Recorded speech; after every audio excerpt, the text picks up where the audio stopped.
As Formula One enters the closing stages of the season, both championships, of course, wrapped up thanks to Red Bull and three-time world champion Max Verstappen, the battle behind them is heating up. The contenders rise and, in some cases, fall in that big battle for second, third, fourth, fifth, and since the summer break, the form book really being rewritten by one team. That's McLaren and their rise, taking big leaps towards, well, being the best of the rest. But are they? And what does the data tell us? I'm Martyn Lee from the Autosport podcast, and joining me for another deep dive is our paddock regular, Jonathan Noble, and our special guest, the data king himself, here to show us the stuff that you wouldn't usually see. It's Blake Hinsey, aka BRRRAKE F1 with 3 R's. And so I think this is going to be a long one.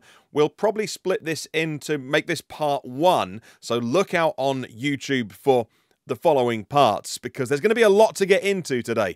But as we get into part 1, Blake, great to have you back on the channel. How have you been since last time we spoke? You know what? It's been a very interesting season. I'm glad we've concluded everything, and now we get to focus on the data a little bit more. And the stories, like you mentioned, are not over.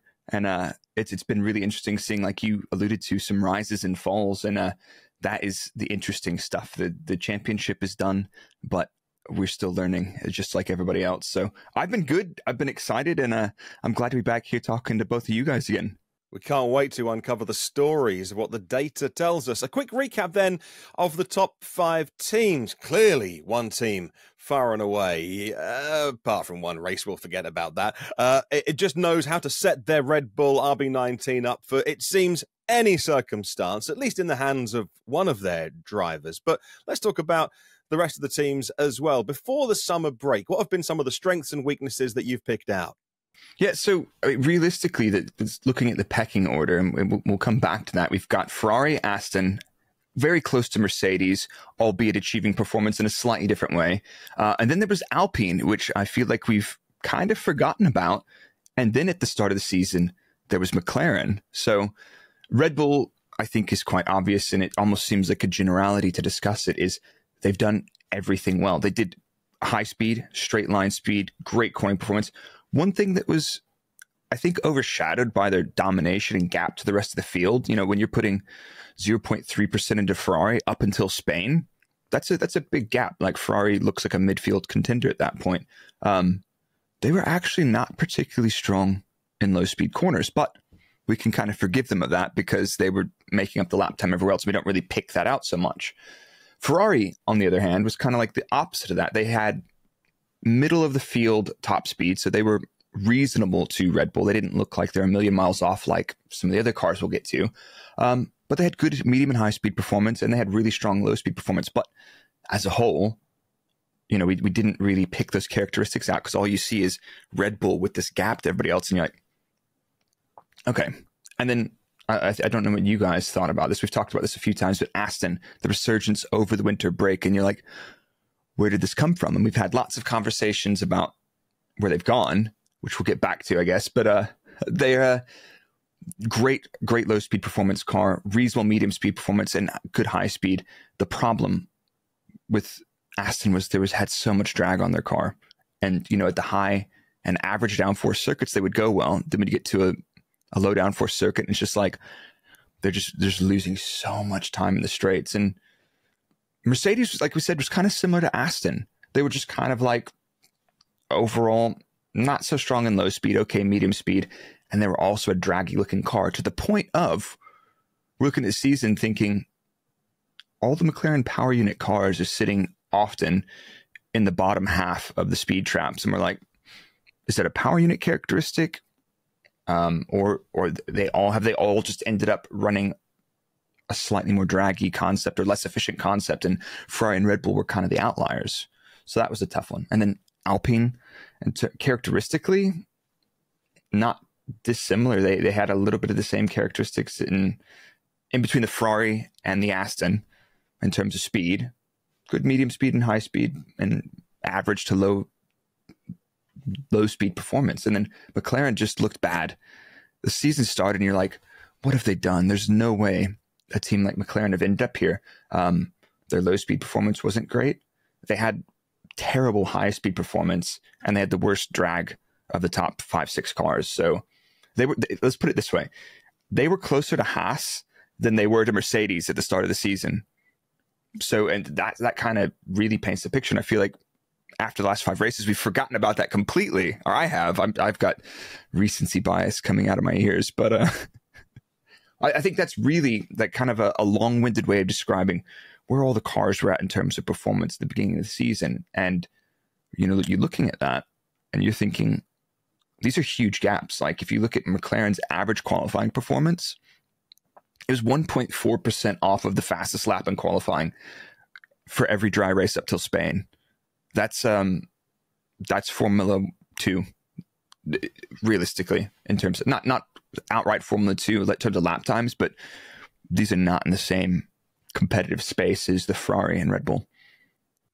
I think this all goes back to this fact these cars are absolute pain in the rear to kind of set up and get perfected around a lap. I think teams, you talk to engineers now in the paddock, and it's always about, it's not where the car's good, it's minimizing the areas of weakness. As we talked in the past, you've got to pick you're picking your poison, which area of this car performance, because you can't have a car that's, even as the Red Bull shows, you can't have a car that's super brilliant in high speed, straights, medium speed and low speed. You've got to pick where the thing is. I think in the past, teams focus a lot on the low speed corner, primarily because there's a lot more lap time in a low speed corner than a high speed corner. So there's always this big myth about a super fast F1 car is brilliant in high speed. Actually, Red Bull a lot in the past was brilliant in low speed, and that's a lot more lap time gain, and that's where your advantage comes from. Whereas I think this, you've got to pick, it's shifted around a bit, and I wonder if teams, especially over the winter when they saw what Red Bull did, shifted towards certain car characteristics, the low speed corners, the medium speed corners, ignored the drag, and then have realised actually Red Bull so supreme in all of this. And I think everything boils back to this, the Red Bull package just working as a, holistically. Everything's fed from the floor. You get beautiful downforce off the floor, very stable rear end. It allows that beam wing to be trimmed back. There are much less beam wing than everybody else. Very noticeable start of the season. Others have now cottoned on, especially McLaren. Smaller beam wing, larger main plane rear wing, beautiful DRS. Everything flows from there. So I think teams have cottoned on, and I think that's, you look at McLaren's gains, look where they've shifted, very much gone down the Red Bull concept of efficiency is really important, but you can't have that efficiency unless you've got fantastic downforce coming from the floor. No, I think exactly to that point is, and I think it might have been, was it Paul Monahan in one of the interviews was saying, it's like, we're not great anywhere. We're just less bad in other places than the other teams. And that's the thing that catches them out. If you look at, looking through the qualifying performance and some of the backfield teams, Alfa Romeo and Haas, the teams that typically struggle to be making those Q3 performances or even Q2 sometimes, they have weekends where they're just nowhere in terms of single lap pace. And it's like, the top teams usually don't fall out of 1%. But these guys could be within 1% one week, and then the next week they have a nightmare qualifying. Is that tires? Is that the operating window of the car? Is it brakes preparation? What is it? It's really surprising to see that it's minimizing the bads that a lot of these teams are doing, except for Singapore, which we don't want to talk about. Oh. Well, if we draw a bit of a line in the sand, let's say Austria, which made me laugh because everyone was complaining about track limits after Qatar, and we talk about recency bias. And I'm like, well, none of you guys are watching that race, but let's draw a line around that time of the season. Can you tell us what the data pointed to as some of those teams got a grip on in-season development and some of them might have fallen back? What can you tell us since that kind of point? Yeah, and that's a really interesting point because, naturally we wanted to kind of split this into pre and post winter, the shutdown in the summer. And it's like, well, all the huge changes and moves had already happened, Spain, Austria times. So it's like, let's move that marker back a little bit, because usually in the past when you had, seasonally like 3 development cycles that you'd bring throughout the year or more, you'd have your winter testing car, then you'd already have a race 1 package in the works, which I think some teams are still kind of doing. You'd have another big one around Spain, and then your high efficiency package, which, for example, McLaren didn't even bring one this year, apparently, in Spa. And that kind of kicks off your summer high efficiency packages. So looking at this, we mentioned Red Bull's deficiency was their low speed, and that is where they've actually improved the most. And as John mentioned before, you can give up a little bit of high speed for low speed. You don't lose that much time in the high speed compared to going slower in the low speed. So Red Bull have just chipping away, not complacent, found a little bit of low speed performance. Ferrari seemed to be just kind of on the development threshold. No huge characteristic changes in the car that I can see, that I can observe from what we've seen in terms of top speed, similar, high speed, medium speed, and low speed cornering performance, all very similar. No huge changes. And the same is true for Mercedes. Mercedes, a small loss in high speed performance, and they've lost some drag. So to me, there's a little bit of noise with how little they've changed, but they've probably improved the efficiency of the car a little bit and added a little bit of medium speed downforce. Now, if I'm looking at these characteristic changes that I'm describing that you guys can see, there's two cars that stand out. Aston Martin and McLaren, huge characteristic changes. And I think it's probably, we've talked the most in the past about Aston Martin and some of the hypotheses around why they've lost so much performance. They've gained huge straight line performance, which means they've either added efficiency or lost downforce somewhere. And then we look at it, and they've basically gotten substantially worse in medium and low speed corners, that is where all your lap time comes from. So they've kind of, right, we'll go a little bit faster on the straights and we'll lose all the high speed and medium speed, low speed and medium speed performance. And a lot of that, I did a video about what that looks like if you have a flexi wing, especially focusing on the front as an idea. What does that do to performance? And then you look at the data and you're like, a flexi wing basically allows you to put a lot more load on medium and low speed corners. And it also balances out and has a different entry to apex characteristic for high and medium speed corners. So it's very interesting that that all ties up. I don't know. I think, John, you had some thoughts on, what that looks like and what you've seen from the Aston. Yeah, I think beyond the pure lap time shift with Aston, because they've gone from Red Bull's closest challenger to, being shuffled to the back end of the chasing pack. But I think what makes it most obvious has been a characteristic change is Lance Stroll's situation. That, he rocks up in Bahrain, broken wrist, broken toe, not done much testing, and that car, brilliant weekend, completely comfortable straight away in the points. Great performance. Now he's on, I think, 4 on the bounce of getting knocked out in Q1, completely lost to the car. And I think what's happened, I spoke to him, and we spoke to him before the Qatar Grand Prix. He's talked about a characteristic change, basically, that when the car works well, as it did at the start of the season, he's been comfortable. But when it doesn't work well, he's not. And I think it boils down to, and if you go to YouTube, trying to look up some Fernando Alonso onboard footage, if you look at him at Monza, for example, going through Lesmos, you can see he's so light on the steering wheel, dancing the rear end about the rear's loose. So, which either means not enough downforce at the rear, or there's been this big characteristic change as they've balanced the aero front to rear. And it's something Fernando can cope with brilliantly, just as Max can cope with brilliantly, a loose rear end. Stroll can't. And I think Stroll's gets a bit nervous with it. And we see these swings. If you look at Ferrari, Carlos Sainz versus Charles Leclerc. Leclerc's someone who loves an oversteery car, loves that taken off. So you see tracks like Suzuka, where that's the quickest way to performance. Charles is slightly ahead of Carlos Sainz. Week before, go to Singapore, track that much favours understeer. The car's more understeery. Sainz is on top. So you see these subtle shifts everywhere. But I think it's more extreme at Aston, which has been exacerbated by them kind of falling away a little bit. And I think it's purely Stroll. That car does not suit Lance Stroll's driving style at the moment. He says they've got some ideas to sort it out, but I mean, it's quite hard to go one direction for a driver if your other one's regularly banging it in Q3 and fighting for podiums when he can. Yeah, I think that's a really, and we've seen that time and time, working at Red Bull across Max's teammates. Max is always able to deal with the stability. And the difficult thing is you go to look at the data for the person that's struggling to identify where are the instances of instability, and you never actually see them, because it's like this data and this analysis that we're doing here, we can only observe what we see. So if I take, for example, Max's data out of this pool and I look at Checo's performance in terms of qualifying, we've got a completely different answer, because it's how much is the potential of the car. We can't measure the potential of the car. We could just measure what they've taken out of it. And it's the same thing with observing handling and balance sometimes with a driver who's struggling.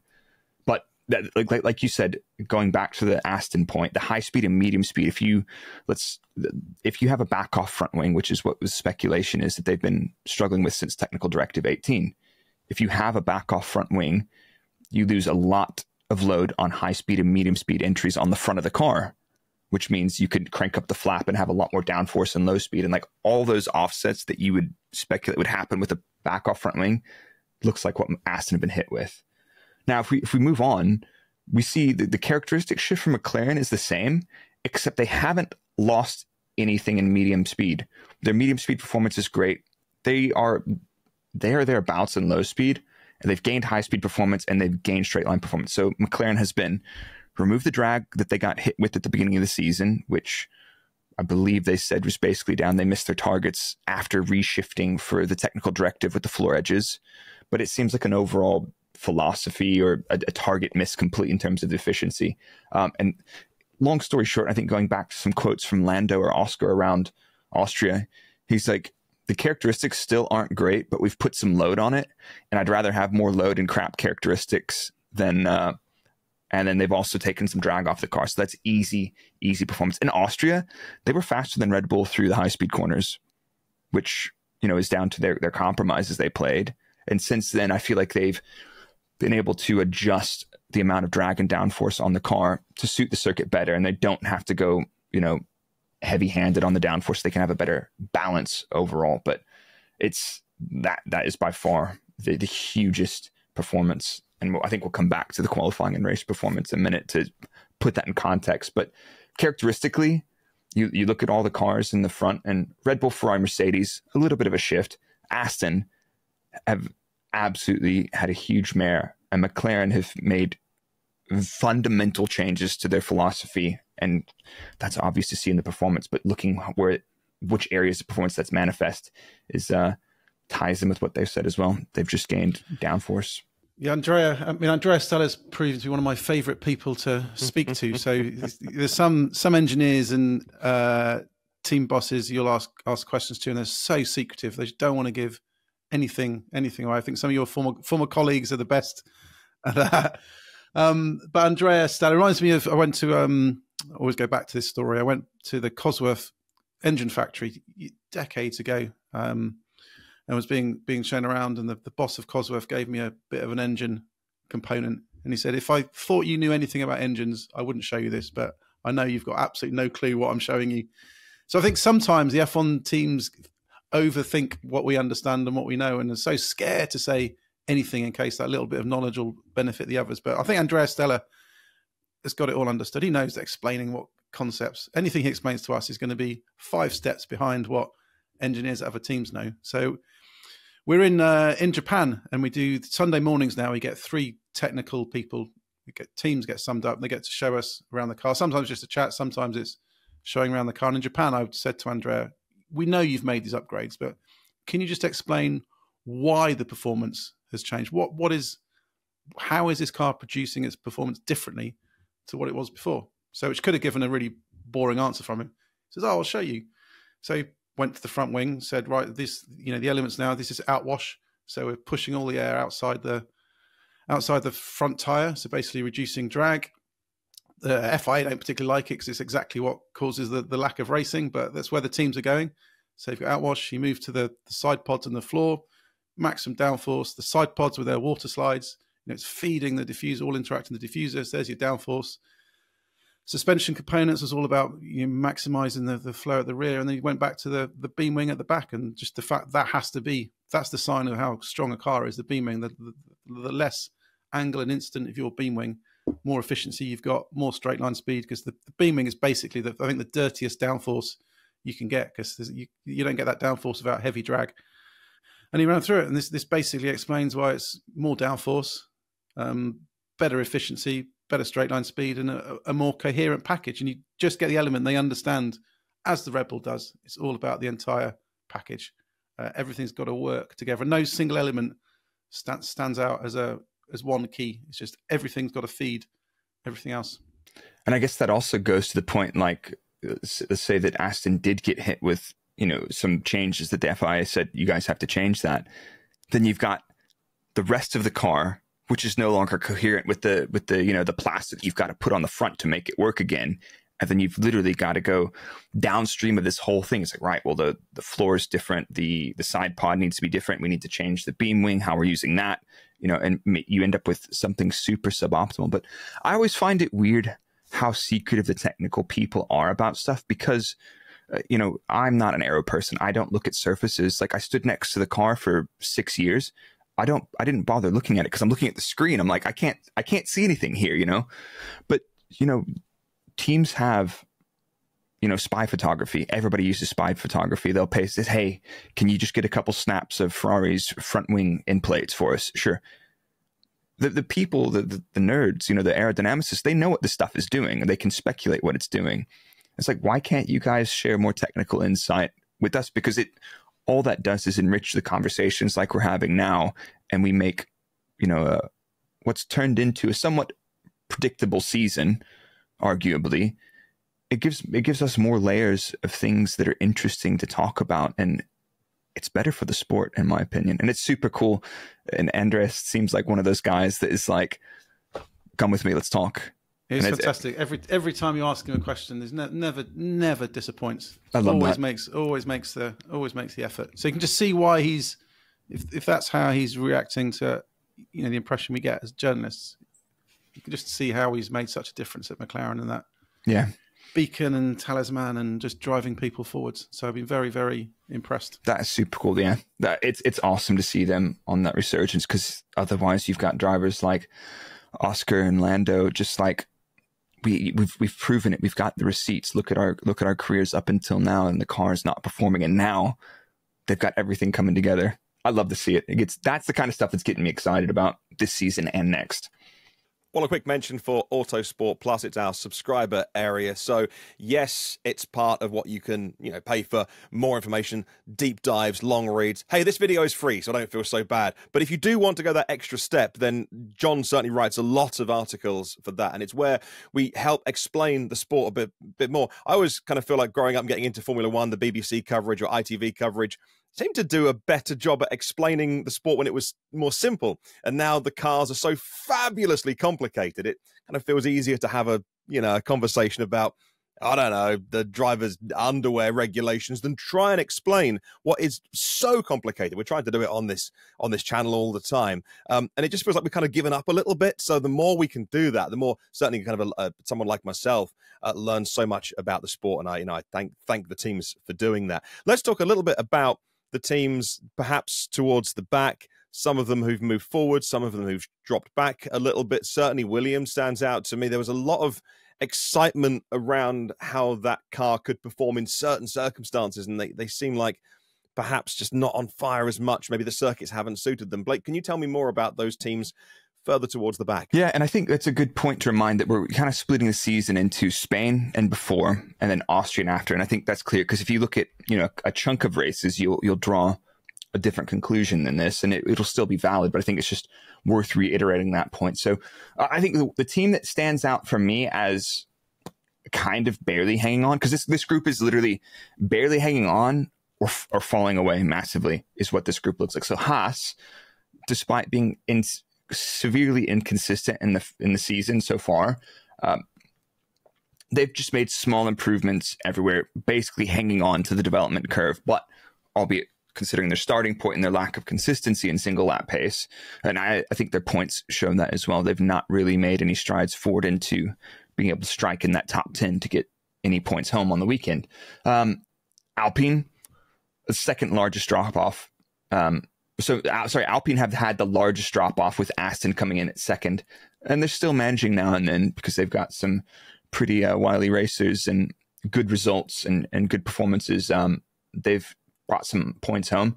AlphaTauri and Alfa Romeo appear to have stagnated, and Williams looks like they've started to drop off a bit. And looking at all these teams, with the exception of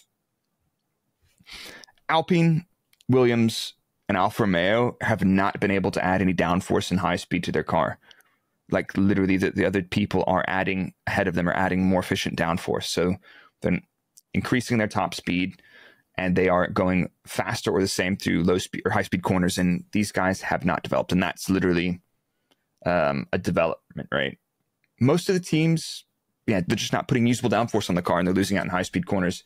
And it's strange for me from the performance that AlphaTauri don't look like they've really changed characteristics that much. They've put a little bit of low speed performance on their car, but I don't think that we've seen that manifest itself in terms of an outright improvement in qualifying performance and consistency to the front. So it's interesting because another very interesting caveat is when I'm assessing outright performance of a car, race data is chaos. There's a lot of laps. You can cherry pick it any way you want.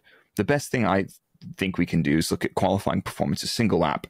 And, with the backmarker teams, you also have stuff like, that the front running teams might run a used tire in Q1.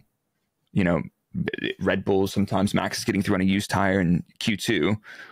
And then they're completely to the wall lap is in Q3. And you compare that to, an Alfa Romeo who's running 3 new softs in Q1. That's it, but you're missing out on track performance and track learning because they've only done 3 sets, whereas some of the front running cars are on 5 sets and building up the track evolution. So I think it doesn't paint a particularly fair picture, but the results in terms of the characteristics and the qualifying positions kind of all stack up. It's just a downforce thing and a development thing that makes me kind of think about the cost cap a little bit. And not really the cost cap so much, but the ATR, the 100 hours of whatever development is not equal between Red Bull and Alfa Romeo. It's not even equal between Red Bull and AlphaTauri, considering they use the same wind tunnel. So it speaks highly to tools, knowledge, insight, and what you're doing with the track data that you're observing. It'll be interesting to see if this gap closes further over the next 2 years in this regulation cycle. Because I think a lot of the teams have been like, there's no improvements we're going to make at this point. Let's start focusing on next year. But at the same time, you don't really get to roll the hours or the money over. So the cars aren't changing massively. So anything you apply to this year's car should be learning for next year's car, unless, for example, you say Mercedes do need to change the way they've done the side impact structure for a completely new philosophy change. That doesn't necessarily make sense. But the rest of these teams, are they going to change philosophies massively to the point? It's really hard to say. I think it'd be interesting to see how Alpine and AlphaTauri, and especially Haas, chart out these final races, because their upgrades, AlphaTauri have major revamp. Their biggest of the season came in Singapore, which isn't the greatest of tracks to show it. Suzuka, we kind of saw a little glimmer of it, but wasn't particularly clear. And Qatar was just, I don't think we saw anything particularly in Qatar, because everything was about track limits and keeping a tyre alive more than one lap. So I think it'd be interesting to see how those teams chart out, especially the Haas going down the kind of the downwash Red Bull route with its car that's coming for Austin. Just to see how they chart out. But I do think we get to a point where the teams realise the scale of the issue they've got and realise that actually there's no point making massive changes now to the car, that everything focus kind of does shift a little bit towards next year. And I think you've seen it with Ferrari and Mercedes especially, that fundamentally they've made mistakes along the way, whether it's ride height, where it's producing its aero peak, the peakiness of the car as well, especially. I think they're fundamental issues that kind of a starting points where you start your car. And I think very early on, it's fairly obvious that it's now about 24. So I think the cost cap, good on some fronts, because, maybe we are getting a closer grid, but also slows down the development. Because it would have been interesting to know if, under the old era of unlimited money, would Merck have rolled out a B spec for the Spanish Grand Prix and done something totally different? And, how much are they handcuffed by these money aspects? Yeah, I think that'd be wild. If you look at some of the old budgets, it's like, we brought 3 new upgrades this year, or 3 new whole car specs. But like when you get into philosophical changes, their car philosophy that's built into the monocoque, which is built into the homologation and all of that. Those are insanely expensive to change. And it's like, you know, you're being super cautious about how many sets of brakes you're running now versus before. It's like, if you've got cash, it's like, yeah, we'll throw a new set of brakes on Friday, new set Saturday morning, new set for qualifying. And then, yeah, we'll take those through. And then you reuse those. Now people are like, new brakes. Also see, it always amazes me when you take a close look at the cars in the pit lane or on the grid, and you can see front wings now that are well old and just bits have been fixed and stuff. And this is where the Aston Martin, because their front wing issue, I mean, have said nothing. They've not confirmed they had to make changes in public. They've not denied they've had to make changes. They've been very silenced, but we understand they had to make changes around the Baku time, whether a little bit afterwards, a little bit before. But you can see on their front wing they've had to remove one of the elements that is suspected to have been involved. So the evidence is there on their front wing. So it's fairly, you can see sometimes see what's been going on. That's funny. Yeah, you can't just roll out a new front wing and floor every time. It's like you're patching stuff, you're fixing stuff, and yeah, it's really close. I remember when I rocked up, it was back in the day, like the Force India's fit and finish, you know, when I started in 2011 wasn't that great. And then over the years, you know, you're patching stuff gets damaged, and you get closer to the car and you're like, okay, you know, the fit and finish and the bodywork lines are getting super tight. And then in 2015, when I moved to Red Bull, you're like, you actually get up close to the car and you're like, you can do that with bodywork? It's amazing. You know, it goes to show you, but like to that point, it's like when you change something, you cut an element or add an element, you see the witness marks, you see you know, it's not perfectly sanded out, you know, it looks smooth, but you can still see it's like there used to be something there and they've had to change that. And that's stuff that you really don't get justice from watching on the television or even photos. Like, but if you walk up next to the thing, you're like, what's that? That is, yeah. I think what will be interesting next year is the fact that it's clear the kind of the water slide side pod idea and getting as much of that flow down to the floor is critical. And I think a lot of teams have been hemmed in, even McLaren to some extent, just by the you know, they're cooling inside the side pod and side impact structure. So I think the interesting thing will be when they start from scratch next year with side impact structures and radiators and cooling, how extreme are they going to go? Because it's clear there's a benefit there. Are we going to see some quirky radiator sizes or quirky side impact structures just to try to make this more extreme? So I think even what we're seeing at the moment, even the McLaren one, which you get up close to, it's beautiful, just that you know, huge slide down to the floor. But you're making me want to go even more. You're making me want to get close to you make me want to get close to see a race car again. I haven't seen one in ages.